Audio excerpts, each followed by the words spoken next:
Fala Sardinha, beleza? Seja muito bem-vindo de volta ao canal e no vídeo de hoje vamos falar de algo que pode ser muito importante para você que tem dinheiro aí guardado em C6 Bank, Nubank, Banco Original, Banco Inter, etc. Que é o assunto que está rodando aí na internet sobre a quebra do Silicon Valley Bank, ou seja, o Banco do Vale do Silício, que tem investimentos, ou seja, empresta dinheiro para empresas de tecnologia e muita gente aí com dúvidas sobre o futuro dos bancos digitais, o que isso tem a ver com os bancos digitais. Nós vamos falar aqui no vídeo de hoje. E no vídeo de hoje eu vou fazer algo um pouco diferente do normal, é justamente um pergunta e resposta aí, porque esse tipo de pergunta eu recebo direto, eu recebi de 2, 3, 4, 10 pessoas lá no meu Instagram perguntando justamente sobre isso, que tem dinheiro lá no Nubank que está um pouco apreensivo, ou aquela pessoa que está com o dinheiro lá no C6 Bank que está apreensivo porque ouviu dizer que esses bancos têm ligação com esse Silicon Valley Bank, que é o banco lá do Vale do Silício, tá? Então, se você tiver alguma dúvida, me adiciona lá já no Instagram para você fazer qualquer tipo de pergunta. O nosso papo aqui é falar justamente sobre essas coisas mais simples, ou seja, essas coisas mais corriqueiras aí do dia a dia que muitas vezes a gente não consegue compreender direito, beleza? Então vai lá no meu Instagram, me segue lá e manda a tua pergunta para a gente poder fazer novos vídeos aqui sobre as dúvidas de vocês. Eu acho isso muito importante. Vamos lá, a gente tem que separar as coisas aqui, tá? Primeiro, esse banco nos Estados Unidos, o Silicon Valley Bank, que é esse banco lá no Vale do Silício, ele é famoso ali por emprestar dinheiro para startups e empresas de tecnologia no geral, tá? Então isso daí já não tem nada a ver com o C6 Bank, com o Nubank. Por quê? Porque o C6, o Nubank, eles não são investidores no banco lá do Vale do Silício. Para você ter dinheiro dentro, se o Nubank ou o C6 quisessem ter dinheiro dentro desse banco, eles teriam que ser acionistas do banco, ou seja, tinha que pegar dinheiro deles lá e dos investidores do Nubank, ir lá e comprar ações, por exemplo, ou pegar dinheiro do próprio Nubank e colocar lá no banco do Silicon Valley. Então, na verdade, não tem nada a ver uma coisa com a outra, tá? Edu, mas é a questão da imagem dos bancos digitais, como que fica?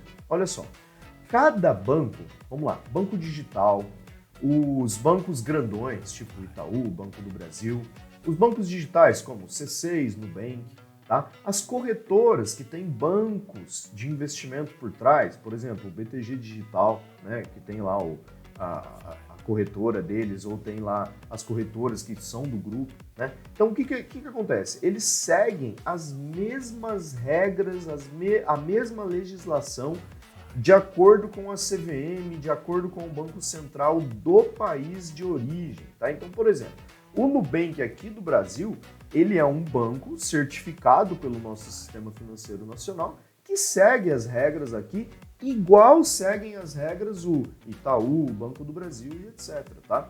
Então, numa possível quebra desses bancos, o que vai acontecer com o dinheiro das pessoas? Nós que investimos esse dinheiro lá, tá? As regras, né? Tem regras. Para você não perder o seu dinheiro investido nesses bancos, você tem que estar lá em aplicações como CDBs, LCIs, LCAs, tá? Que são tipos de investimentos que tem aquele seguro, né? Do FGC, do Fundo Garantidor de Crédito, tá? Então, se você tem lá até no máximo 250 mil investidos em seu CPF dentro desses bancos, nesses tipos de produtos de investimento, você não vai ter perigo de perder o seu dinheiro, porque o Fundo Garantidor de Crédito, até então, ele vai te ressarcir caso o banco quebre daquela maneira. Com o banco lá dos Estados Unidos, o Silicon Valley Bank, é justamente a mesma coisa, tá? O Banco Central americano já está agindo dentro do banco ali para poder pagar as pessoas que tinham até, ou que têm até 250 mil dólares investidos lá dentro do banco. Ah, Edu, e o resto, o que vai acontecer? Eles ainda têm que fazer esse estudo do que vai ter lá dentro do banco. Mas o que acontece? Se você tem acima de 250 mil reais investidos lá, você já tem que saber que você está correndo o risco de que se aquele banco quebrar, você vai acabar sendo ressarcido só até 250 mil. Então, por isso que a gente tem que tomar esse cuidado. Agora vamos lá. Edu, qual que é a ligação então dos C6, dos bancos digitais aqui do Brasil com o Silicon Valley Bank? Nenhum. Até então, nenhum, tá? Então não precisa sair resgatando lá o seu dinheiro do Nubank ou do C6 Bank, do Banco Inter, porque você acha que só porque aquele banco lá nos Estados Unidos veio a ter essa falência, veio a quebrar, veio a ter esses resgates, que o banco que você investe, ele é menos seguro por isso, tá? Então, as regras são para todos, né? Se o Itaú segue as regras, o C6 segue as mesmas regras de legislação para poder atuar como banco, seja ele digital ou não. Inclusive, até os bancos maiores, o Itaú, o Bradesco, o Banco do Brasil, também estão criando seus bancos digitais, digamos assim, justamente para atrair esse público que está aí cada vez mais buscando alternativas diferentes para fazer investimentos, tá? Então, o que a gente tem que saber, o que a gente tem que tomar cuidado? A gente tem que entender esse processo, né, de como é um banco, como que é a legislação brasileira que a gente vive aqui hoje, em casos de quebras de bancos, por exemplo, tá? E o seu dinheiro como é que fica. Então presta bastante atenção nesse tipo de coisa, tá? Aqui no canal eu tenho um vídeo, né, que eu falo ali sobre bancos, corretoras, sobre o FGC também. Dá uma olhada aqui na playlist, aqui nos vídeos do canal, que tem esses vídeos aqui para você se inteirar um pouco mais do assunto, tá? Mas para terminar, para esse vídeo não ficar tão longo, falando mais sobre essa notícia, o que a gente tem que fazer agora? A gente tem que ficar vigilante. Obviamente que isso causa um ruído na imagem dos bancos de uma maneira geral, não só os digitais. Porque se aconteceu isso com esse banco lá nos Estados Unidos, que até então era um banco muito produtivo, digamos assim, por que não pode acontecer com outro, né? Então é isso que a gente tem que observar. Nós estamos passando por um momento nós estamos passando por um momento de recessão global ultimamente, que é o quê? Os juros, né? As taxas de juros dos países estão muito altas, principalmente dos Estados Unidos.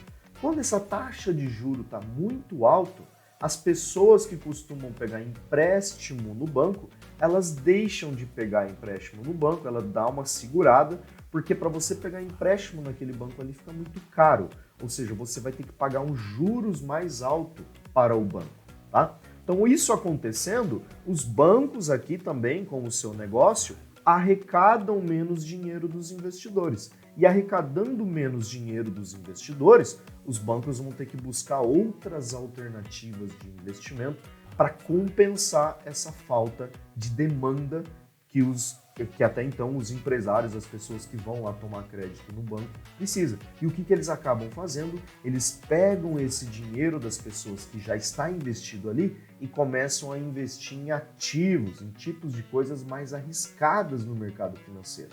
Só que como a coisa não está boa, essas coisas mais arriscadas também tendem a cair o valor.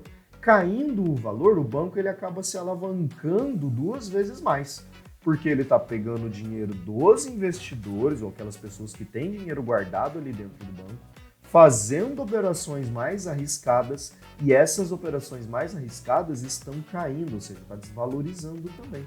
E aí quando acontece um efeito desse, de várias pessoas irem lá querer resgatar o dinheiro, às vezes o banco não tem dinheiro suficiente para pagar todas essas pessoas. E é justamente isso que aconteceu com o Silicon Valley Bank. Foi um efeito cascata, onde eles falaram, olha, a partir daqui eu não consigo mais devolver o dinheiro para os investidores. Aí o Banco Central americano entrou com atuação para poder, então peraí, vamos lá, vamos ver o que a gente vai fazer aqui. E os bancos americanos aí, no caso o Banco Central americano, já está pensando em justamente injetar uma grana ali para poder segurar esses bancos. O que também não é nada bom, porque se você está injetando uma grana ali para não quebrar o banco, da onde que você está tirando esse dinheiro, tá? Da onde que o Banco Central americano está tirando esse dinheiro? Ou seja, vai começar a imprimir mais dinheiro, o que vai fazer?